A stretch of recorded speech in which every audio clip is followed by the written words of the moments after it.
함께 은혜 받으실 말씀입니다. 요한복음 14장 1절로 6절. 너희는 마음에 근심하지 말라. 하나님을 믿으니 또 나를 믿으라. 내 아버지 집에 거할 곳이 많도다. 그렇지 않으면 너희에게 일렀으리라. 내가 너희를 위하여 거처를 예비하러 가노니 가서 너희를 위하여 거처를 예비하면 내가 다시 와서 너희를 내게로 영접하여 나 있는 곳에 너희도 있게 하리라. 내가 어디로 가든지 그 길을 너희가 아느니라. 도마가 이르되 주여 주께서 어디로 가시는지 우리가 알지 못하거늘 그 길을 어찌 알겠사옵나이까. 예수께서 이르시되 내가 곧 길이요 진리요 생명이니 나로 말미암지 않고는 아버지께로 올 자가 없느니라. 아멘. 아멘, 아멘. 오늘 설교 제목 두 번 같이 읽겠습니다. 시작. 하나님의 신실하심을 믿으라. 하나님의 신실하심을 믿으라. 우리 하나님은 좋으신 분, 신실하신 분. 때때로 공의로우셔서 때때로 채찍질도 하시고 징계도 하시지만 그것 또한 사랑이시다. 하나님을 믿으시고 그 하나님을 신뢰하시는 주의 성도들이 다 되기를 주님의 이름으로 축원합니다. 진짜 하나님은 신실하신가?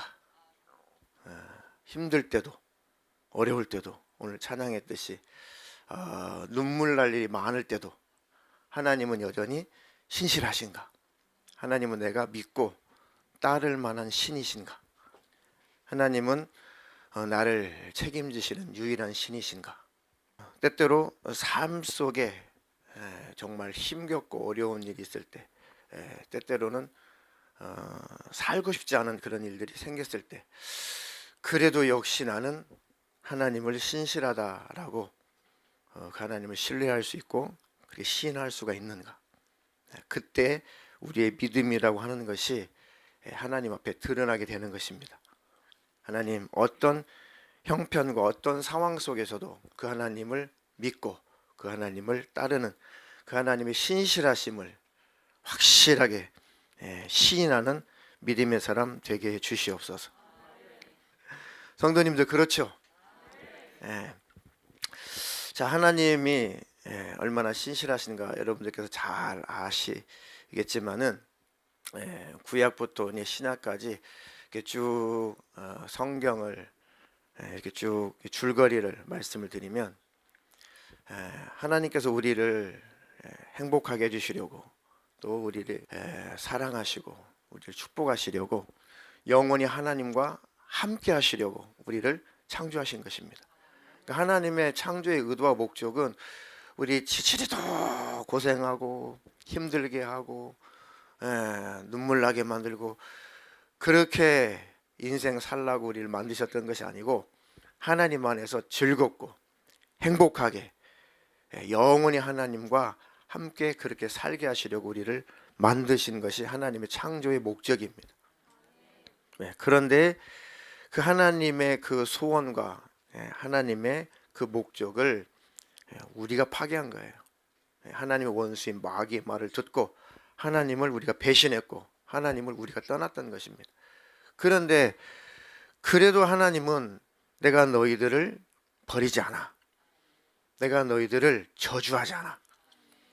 내가 너희들을 행복하게 나와 영원히 행복하게 살게 해주려고 너희를 창조했는데 너희들이 나를 떠났다고 해서 나를 버렸다고 해서 나의 계획과 너희를 창조한 목적은 절대로 취소되지 않아. 내가 반드시 너희들을 건져낼 거야. 죄의 문제를 해결해 줄 거야. 그리고 영원히 나와 함께 행복하게 살게 해줄 거야. 너와 나 사이에 가로막혀 있는 그 죄의 담은 내가 반드시 해결할 것이고 내가 그 죄값을 내가 반드시 치러줄 거야.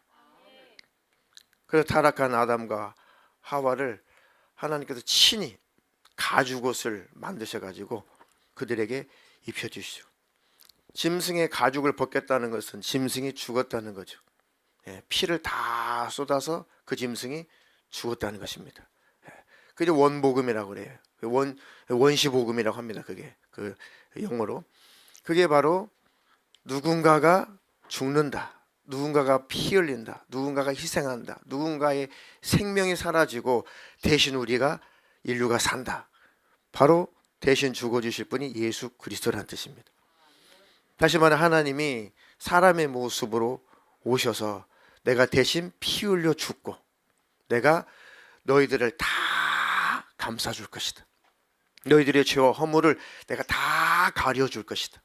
너희들의 죄값을 내가 피 흘려서 내가 대신 죽어서 다 해결해 줄 것이고 너희들의 부끄러운 모습, 벌거벗은 모습, 너희들의 그런 비참한 모습은 다 내가 너희들을 내 옷자락으로 감춰줄 것이다. 아멘. 그렇게 하나님께서 딱 약속을 하시고 쭉 누구와 내가 언약을 맺을까? 내가 누구를 통해서 내가 땅에 내려갈까? 쭉 유심히 살펴보는데 아무도 하나님을 찾는 자도 없고 하나님 앞에 그렇게 간절히 무릎을 꿇어 그 하나님을 얻으려고 하는 자도 없고 지구상의 인구가 50억, 60억 과학자들이 노아 홍수 당시에 100억 명까지도 충분히 살았을 것이라고 추정을 하는데 최하 50억 이상은 분명히 살았습니다.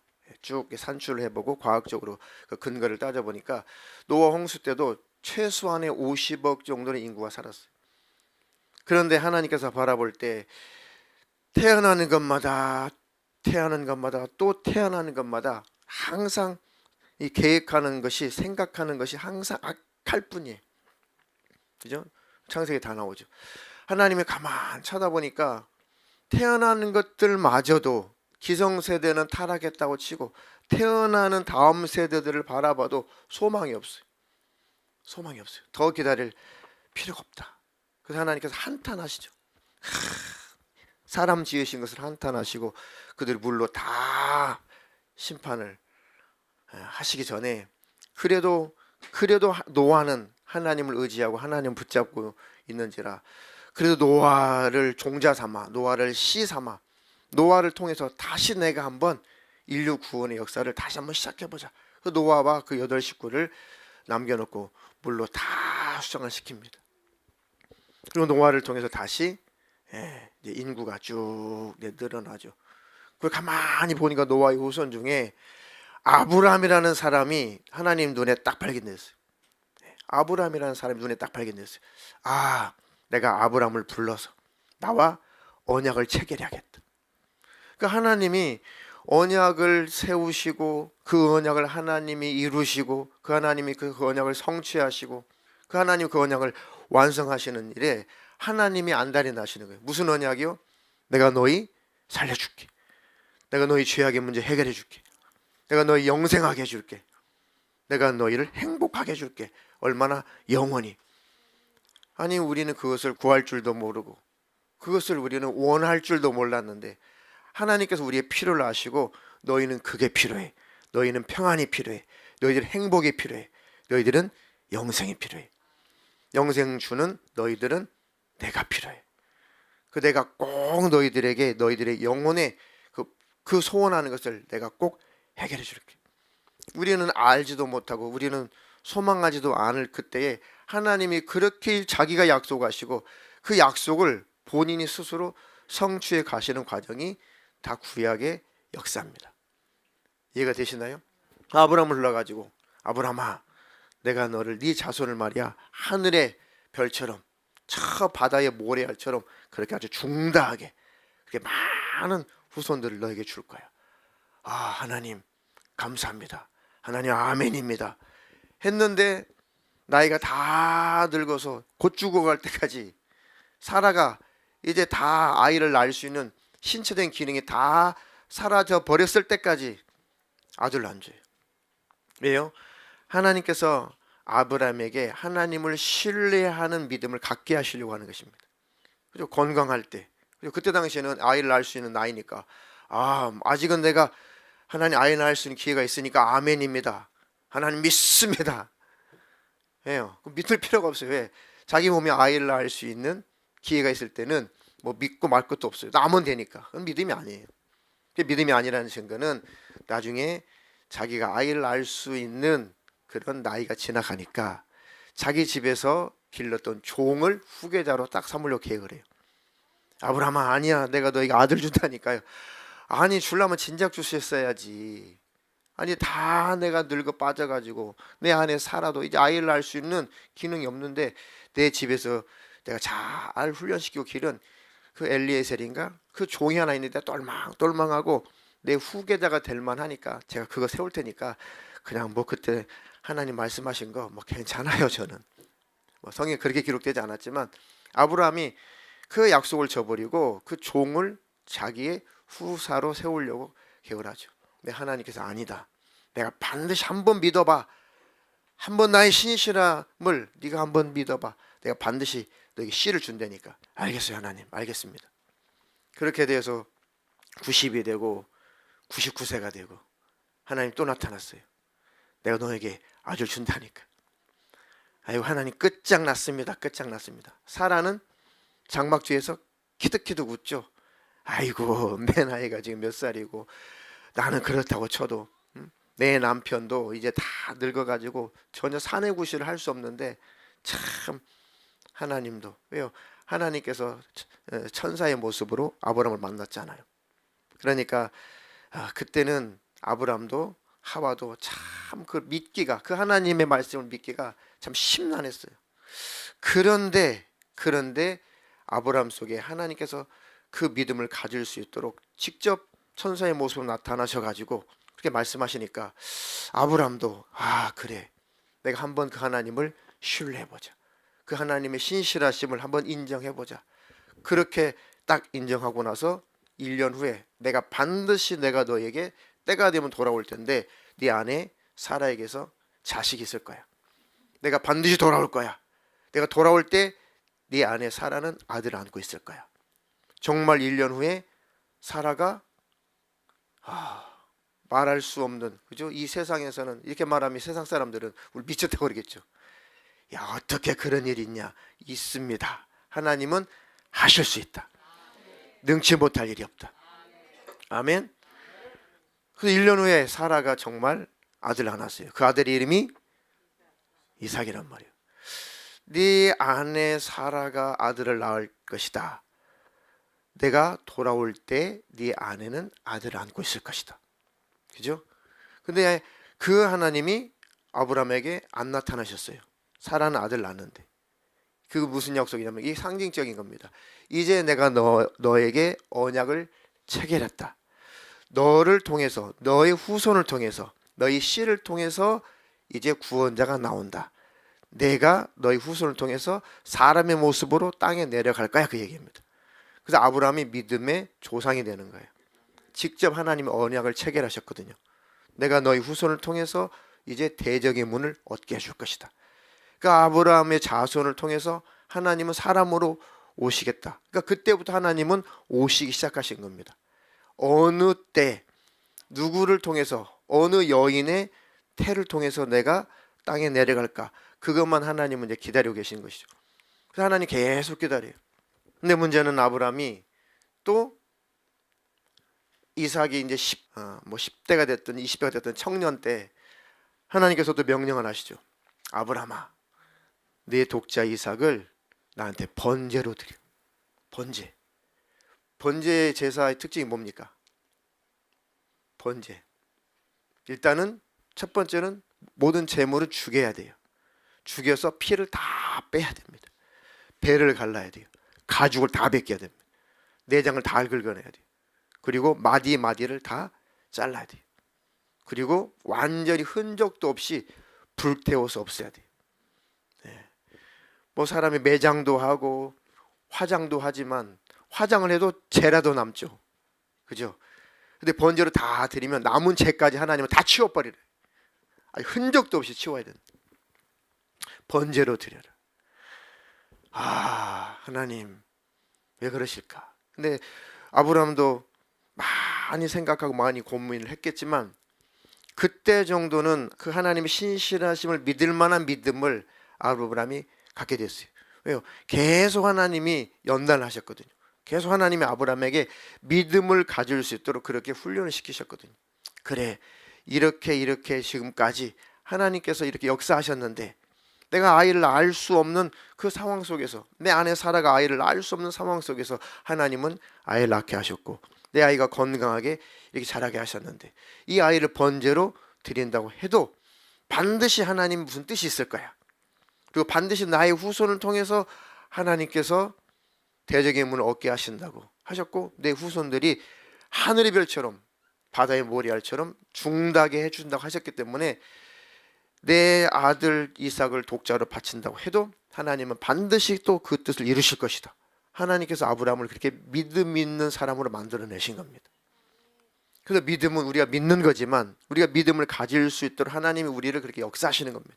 우리 생활 속에서, 우리 삶 속에서 많은 연단을 통해서 힘든 일, 어려운 일, 기쁜 일, 즐거운 일, 행복한 일, 기도의 응답, 기도에 아무리 기도해도 응답되지 않는 그 지루한 시간들, 이 모든 것들을 다 하나님 활용하시고 동원하셔서 정말 하나님을 믿게 만드시고, 그 하나님을, 신실하신 하나님을 온전히 의지하게 만드시는 것입니다. 그러니까 아브라함이 그 하나님의 신실하심을 이제 믿게 됐어요. 하나님이 신실하시다. 진짜 그 이삭을 번제로 드리려고 죽이려고 하는 순간에 하나님께서 됐다. 아무 짓도 하지 마라. 알았다. 네가 이렇게 행동하는 거 보니까, 네가 말로만 믿습니다 믿습니다 하는 것이 아니라 네가 진짜 행동하는 걸 보니까 진짜 네가 나를 믿고 나를 신뢰하고 네가 나를 사랑하는 거 내가 확실하게 증거를 삼았다. 증거 삼았다. 그리고 그 하나님이 이제 아브라함을 통해서 확정을 하신 것입니다. 진짜 그 아브라함의 후손을 통해서 하나님이 사람의 모습으로 오신 거예요. 그 하나님을 하나님의 아들이라고 하는 것이고, 그분의 이름이 예수 그리스도입니다. 아멘. 근데 그 하나님이 오실 때까지, 사람의 모습으로 오실 때까지 그 이 언약을 믿고, 나의 신실함을 믿고 나와 함께 이 역사를 이룰 나의 백성이 누군가 또 기다리세요. 그 아브라함이 누굴 낳고 이삭을 낳고, 이삭이 누굴 낳고 야곱을 낳고, 야곱이 12 자식을 낳고, 그리고 이제 하나의 민족이 되고 결국은 하나의 국가가 되죠. 그래서 한 장정만 한 60만 명이니까 한 200만 명, 300만 명이 될 만한 중다한 민족으로 하나님이 이집트에서 만들어내시고, 또 그 이집트에서 그들을 끌어내시고, 그리고 광야에서 한 40년 동안 막 연단을 시키면서 하나님이 얼마나 신실하신 분인가, 하나님 얼마나 믿을 만한 분이신지를 광야길을 통해서, 광야 생활을 통해서 하나님께서 연단을 하시죠. 자, 이렇게 연단을 했으니 내가 얼마나 신실한지, 내가 얼마나 너희를 도울 수 있는 그런 신인지 너희들이 이제 알았겠지 하고 모세를 통해서 이제 저기 가나안 땅을 들어가기 전에 마지막 계명을 모세가 낭독을 합니다. 그게 신명기입니다. 거듭 신자 반복해서 이 율법을 요약해 가지고, 이제 40년 동안 너희들이 혹독한 훈련을 통해서 나의 신실함을 너희들이 경험했으니 이제 모세를 통해서 들려준 나의 계명을 잘 지키고 이제 가나안 땅에 들어가거든 복만 좀 받고 살아라. 이제 행복하게 살아라. 저주받지 말고 살아라. 그곳에 가서 죄짓지 말고 우상 숭배하지 말고 나를 배신하지 말고 내 계명대로 살아서 제발 나와 행복하게 좀 살아보자 하고 계명을 낭송하게 하고 그들을 가나안 땅에 들어가게 하셨죠. 그리고 정복 전쟁 하는 그 과정 속에서 말도 안 되는 방법으로 하나님이 다 그 땅을 다 차지하게 해 주셨어요. 하나님의 신실하심을 또 하나님이 가르쳐 주셨죠. 그리고 나니까 먹고 살만하니까 또 딴짓해, 또 우상 숭배하고 다른 신을 섬기고 또 제사 지내고 또 음탕하고 또 욕심 부리고 살인하고 죽이고 십계명 하나도 안 지켜. 그리고 하나님께서 또 이방 나라를 통해 가지고 또 하나님의 징계를 하시죠. 또 징계를 하시죠. 왜 또 나를 떠나고, 왜 또 우상 숭배를 하고, 왜 또 저주를 받으려고 징계받을 짓을 또 하냐. 너희들은 돌아와라. 버리질 않아요. 징계는 하시는데 버리질 않아요. 이방 민족을 통해 가지고 또 징계를 하죠. 그때마다 하나님께서 백성들이 막 부르짖고 아우성을 치고 하나님 잘못했습니다. 하나님 살려주세요. 그러니까 하나님 앞에 자백하고 고백하고 돌이키고 회개만 하면 그때부터 하나님 또 축복하시고 또 용서하시고, 그것이 뭡니까? 사사기예요. 사사기. 사사기를 보세요. 똑같아요. 전체 내용이 똑같습니다. 사사들은 많이 세웠지만 전체 내용 스토리는 똑같은 주제입니다. 타락하죠. 징계가 와요. 그러면 또 회개가 터집니다. 그럼 하나님께서 사사를 세우셔가지고 또 건져내시고 또 구원하시고 태평성대 행복해요. 그럼 먹고 살만하니까 또 타락, 또 징계, 또 회개, 또 하나님이 또 구원, 또 평안, 또 타락. 이게 사사기 전체예요. 이게 예수를 믿노라 하는 우리의 모습을 거울처럼 하나님께서 우리에게 보여주시는 것입니다. 아멘. 그걸 통해서 야, 하나님은 참 신실하시구나. 그렇게 하나님 잘하겠습니다. 또 타락해. 또 하나님 징계하시면은 하나님 잘하겠습니다. 살려주세요. 살려주면 또 타락하고, 살려주면 또 타락하고. 그래도 내가 절대 너희들 버리지 않는다. 절대로 너희들 내가 내려가서 죄악의 문제를 해결해주고 너희들 영생 준다는 내가 한 약속은 절대 내가 어기지 않는다.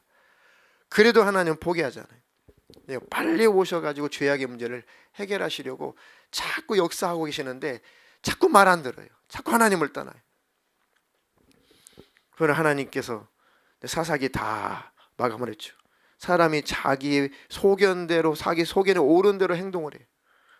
그러면서 하나님, 다른 나라는 다 왕이 있는데 우리나라는 왕이 없어요. 왕 좀 세워주세요. 야, 내가 다른 나라는 다 왕이 있지만은 너희 나라는 왕을 안 세운 이유가 있다.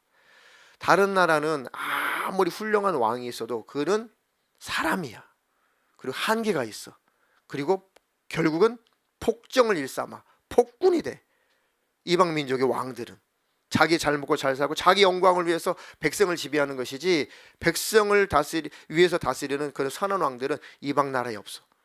그런데 너희들에게는 왕이 없는 이유는 내가 친히 너희를 다스리는 내가 왕이 되고 싶어서 그런 거야. 내가 군림하려고 왕 되려고 왕노릇 하려고 그러는 것이 아니라 내가 왕 되면 너희들이 편안해. 내가 왕 되면 아무도 너희들을 건드릴 자가 없어. 내가 너희를 다스리는 왕이 되면 너희들은 태평생대를 누릴 수가 있어. 그러니까 내가 너희를 보호해줄게. 내가 왕 돼줄게. 이스라엘 백성이 뭐라고 했어요? 싫어요. 우리도 왕 달라니까요. 우리도 왕을 세워달라니까요. 와, 하나님께서 얼마나 가슴이 미어졌겠습니까? 알았다. 그럼 한번 찾아봐.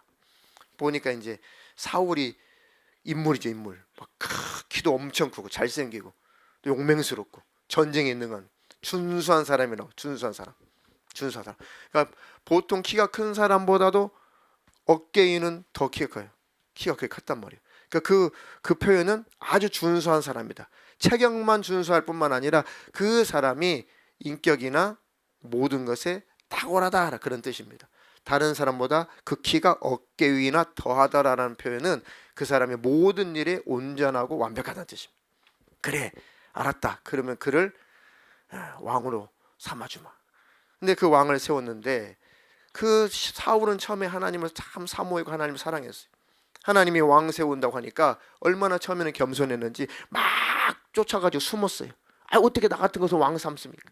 아니야, 하나님 기름 부도를 왕 삼으라고 하신다. 선지자가 왕을 삼았죠. 그랬더니 하나님의 은혜로 왕이 됐는데 이 왕이, 초대 왕이 교만을 떨어요. 굉장히 용맹했고 전쟁에서 많이 승리도 했습니다. 그죠? 전적도 많이 쌓아놨죠. 근데 교만을 떨었어요. 그러니까 하나님께서 안타까웠어요. 근데 결국은 이 사울 왕이 왜 폐위되고 왜 결국은 지옥을 갔느냐, 왜 멸망했느냐, 회개치 않아서 그랬습니다. 하나님은 돌이키고 회개만 하면 다 용서해줘요. 하나님을 불순종했어요. 하나님을 결국 대적하는 짓을 했어요. 그래도 하나님 나를 용서해 주시고 하나님 한 번만 나를 살려주십시오 라고 무릎을 꿇으면 됐는데, 선지자에게 하는 말이 내 체면만은 유지를 해주세요. 내 체면만은 유지를 해주시고 많은 백성들 앞에서 내 체면만은 꼭 유지를 해달라고. 내가 하나님께로도 버림을 받아서 버림받은 그 모습을 백성들이 보면은 내 입장이 곤란하니까 선지자여 나랑 같이 제사하러 갑시다. 그리고 내 위치, 내 체면 끝까지 좀 보호를 해주세요. 하나님 앞에 자기 체면 때문에 무릎을 꿇지 않았어요. 백성들한테 자기 죄를 자백하지 않았어요. 그러더니 저주가 임하고 한날 전쟁에 그 자식들까지, 그 며느리 뱃속에 있는 그 자식까지 싹 다 죽었어요. 다 멸망했습니다. 다윗은 인품이 그렇게 사울처럼 좋은 사람은 아니에요. 예, 그 사람은, 다윗이라는 인물은 그렇게 좋은 사람은 아닙니다. 그렇게 준수한 사람도 아니고 그렇게 뛰어난 사람 아니에요. 근데 하나님이 그를 뽑으신 이유는 하나님을 의지했기 때문에 그렇습니다. 그리고 하나님을 온전히 사모했고 하나님을 사랑했기 때문에 그래요. 그리고 하나님을 늘 하나님께 기도했던 사람이고 하나님을 의지했던 사람이에요. 그리고 다윗도 많은 실수를 했어요. 사울보다도 실수한 횟수는 훨씬 많아요. 근데 그때마다 다윗은 하나님 앞에 무릎을 꿇었어요. 하나님 앞에 회개를 했습니다. 눈물을 뿌려가며 가슴을 찢어가며 하나님 앞에 회개를 했어요. 하나님, 나를 죽여도 좋습니다. 내 가족, 내 자식들 다 죽여도 좋습니다. 내 식솔들 다 죽여도 좋습니다.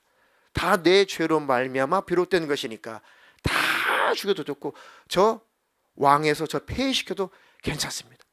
그런데 하나님 맡기신 하나님의 백성은 하나님 보호해 주세요. 다윗이 그래서 끝까지 하나님 앞에 인정을 받은 것입니다. 우리가 하나님 앞에 잘못했을 때 그때그때 시인하고 자백하고 회개하면 바로 축복이 와요. 위로가 오고 하나님의 은혜가 있습니다. 하나님 또 살려줬어요. 그리고 나서 왕들이 많이 세워졌죠. 그 다음부터 세워지는 왕들 치고 하나님 온전히 바라본 왕들이 없어요. 그래서 하나님이 또 선지자를 보내고 경고해. 그래도 말 안 들어요. 그래도 이방 나라를 통해 가지고 또 쳐요. 그럼 아이고 하나님 살려주세요, 살려주세요. 그 과정이 열왕기 상하, 역대 상하, 반복이지만 전체 북왕국 그나마 두 개로 나눠져 버렸어요. 둘이 싸워가지고 북왕국, 남왕국. 근데 북왕국도 남왕국도 온전히 하나님을 섬기는 왕들은 북왕국은 전혀 없고 남왕국도 몇 왕이 있었지만 온전한 왕이 없었어요. 그래도 하나님께서 다 용서해 줬어요. 왜? 오셔서, 사람으로 오셔서 우리를 구원하셔야 되니까. 그 민족을 없애질 않았어요. 마지막 다 저 바벨론으로 다 포로로 잡혀가도 하나님께서 야, 너희들이 70년 동안 너희들이 이 나라를 내가 완전히 없애버릴 건데 그래도 70년이 차면 다시 이 나라를 내가 건설해 줄게, 회복시켜 줄게. 그 제발 70년 동안 겸비하고 제발 회개하는 기간을 갖고 좀 정결한 시간을 좀 가져. 내가 너희들을 징계하는 것, 너희들 나라를 완전히 없애서 저 바벨론의 포로로 다 끌려가게 만드는 것은 너희들 저주해서 그런 것이 아니야. 너희들을 잘 정화시켜서 깨끗하게 만들어서 너희들을 다시 세우려고 하는 것이야. 그게 선지자의 외침이죠. 근데 안 믿어요. 일부 선지자 빼고는. 70년이 다 찼어요. 다시 고토로 다 돌아오겠습니다. 다시 그 나라가 다시 일어났어요. 또 말 안 들어. 또 타락해. 또 우상숭배. 마지막 말라기 선지자가 나타나서 회개를 외치죠. 그리고 나서 약속을 하죠. 이제 이 뒤에 하나님께서 오실 것이다. 사람의 모습으로 오실 것이다. 구원자가 오실 것이다. 그때까지 기다려. 그때까지 하나님께서 아무 말씀도 안 하시는 것이 이제 구약과 신약 그 사이에 이스라엘 역사 속에 이제 중간사라고 하죠. 보통 역사는 흘러갔지만 성경에는 그 기록이 없어요. 암흑 시대라고 하는 거죠. 하나님께서 선지자를 보내지 아니하시고 하나님 한 말씀도 안 하세요. 근데 그 기간이 하나님께서 구원을 이루시려고 준비하는 기간이셨어요. 그 기간이 300년, 그 300년 훨씬 넘는 그 기간 동안에 하나님께서 말씀 안 하시고 그때 이제 로마가 지배를 했죠. 그때도 아우성이죠. 그 지배 속에서 민족의 정체성이 다 지금 사라질 그 즈음에 침례 요한을 하나님께서 보내셔가지고 야, 너희들 포기하지 마. 너희들 드디어 하나님께서 너희들에게 구원자를 보내실 것이다. 난 이렇게 회개하라고 외치고 너희들에게 이 요단강에서 침례를 주지만은 내 뒤에 오시는 분은 내가 그분의 신발끈을 묶어드리기도 나는 감당치 못할 그 하나님 어린 양이 오실 것이다. 성령이 임하시, 내가 침례를 줄 때 누군가에게 성령이 임하면 그가 바로 하나님의 아들이다. 어린 양이다. 근데 진짜 예수님이 침례요한에게 침례를 받으러 오시죠. 하늘에서 성령이 비둘기 형상으로 나타나셔가지고 사인하시죠. 이가 바로 하나님이시다. 이가 바로 하나님의 아들이다. 이가 바로 어린 양이다. 이가 바로 구세주다. 그러니까 하나님이 기어이 그 역사 속에서 내가 가서 꼭 너희를 구원해 줄게. 내가 대신 죽어서, 내가 가죽이 벗겨져서, 내가 온 물과 피를 다 쏟아서 내가 잔인하게 죽임을 당하고 너희 죄악의 문제를 다 해결해 줄게. 그 언약이 십자가에서 다 성취가 되죠. 자기 자신이 사람의 모습으로 오셔서 온갖 채찍에 맞아서 살가죽이 쫙쫙 찢어지잖아요. 영화도 사실은 그렇게 리얼하게 표현한 건 아닙니다. 그때 맞은 그 채찍은 이 가죽이 살가죽이 쫙쫙 벗겨지는 겁니다. 그러니까 거의 예수님이 피를 거의 다 흘리시고 그 연명하시면서 십자가에 오르시는 거예요. 그러니까 십자가를 질 만한 기록조차 없으니까 몇 번 넘어지니까 그 로마 병정이 누굽니까? 구레네 시몬. 야, 너 이리 와. 이 예수가 십자가를 지고 이 골고다 언덕을 올라갈 만한 아무 기력이 없다. 네가 대신 지고 가. 그 구레네 시몬을 통해 가지고 그것도 질 수 없어 가지고 그러니까 거반 예수님이 피를 흘리셔서 거의 그냥 연명하고 계셨어요. 가죽을 다 채찍으로 말미암아 때려 가지고 가죽을 거의 다 벗기죠. 그죠?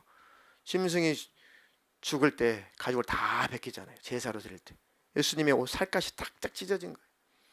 물과 피를 다 쏟으시고 십자가에 못 박히셔서 그리고 우리들을 축복하시면서 세상을 떠나셨잖아요. 하나님 아버지, 이들의 죄를 용서해 주십시오. 이들 몰라서 그렇습니다. 다 용서해 주십시오. 그리고 한편에 있는 강도까지 구원하시고 그리고 죽음을 맛보시고 부활하셔서 우리 죄악의 문제를 해결하신 것입니다. 하나님은 신구약을 쭉 구약과 신약을 쭉 볼 때 아주 신실하신 분이에요. 그리고 그분이 하시는 말씀이 내가 꼭 너희들 데리러 다시 올게.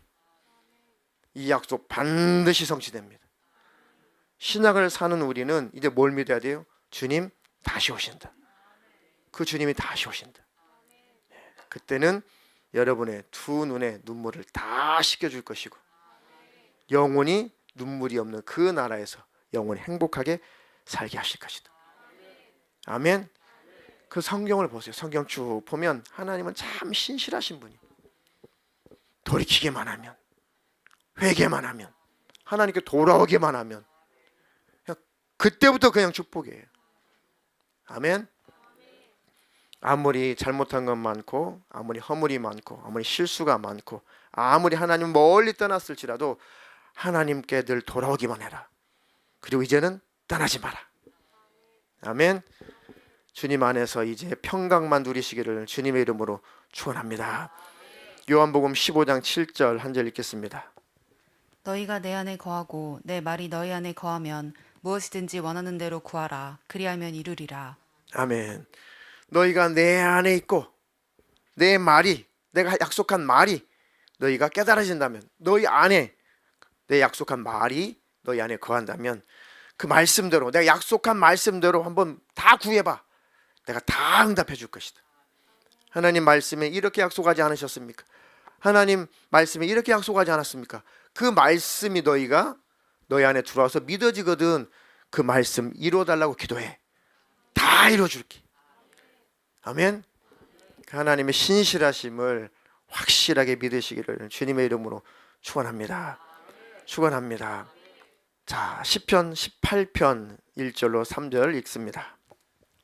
나의 힘이신 여호와여, 내가 주를 사랑하나이다. 여호와는 나의 반석이시요 나의 요새시요 나를 건지시는 이시요 나의 하나님이시요 내가 그 안에 피할 나의 바위시요 나의 방패시요 나의 구원의 뿌리시요 나의 산성이시로다. 내가 찬송 받으실 여호와께 아뢰리니 내 원수들에게서 구원을 얻으리로다. 아멘. 이 시편 기자가 험난한 인생을 살았어요. 정말 고달픈 인생을 살았습니다. 그리고 나서 나중에 다 문제가 해결되고 나서 하나님은 정말 나의 힘이시구나. 나의 힘이신 하나님, 내가 하나님을 사랑합니다. 하나님은 나의 반석이십니다. 하나님은 내가 피할 요새십니다. 하나님은 나를 언제나 건지시는 분이시고, 내가 하나님 안에 피하는, 바로 내가, 하나님은 나의 피할 바위가 되십니다. 하나님은 나의 방패가 되시고, 하나님은 나의 구원의 뿌리시고, 하나님은 나의 높은 산성이십니다. 내가 찬송받으실 하나님께 말씀을 드립니다. 내 모든 원수들에게서 구원을 얻으리로다. 하나님, 모든 악한 영, 모든 원수들로부터 나를 건지실 분, 그 하나님을 믿고 그 하나님을 의지하고 하나님은 신실하시다라고 시인하고 그 하나님을 떠나지 않고 그 하나님 안에 거하는 모든 사람들에게 하나님은 은혜를 베풀어 주시고 문제를 해결하시고 구원을 이루게 하실 것이다. 아멘.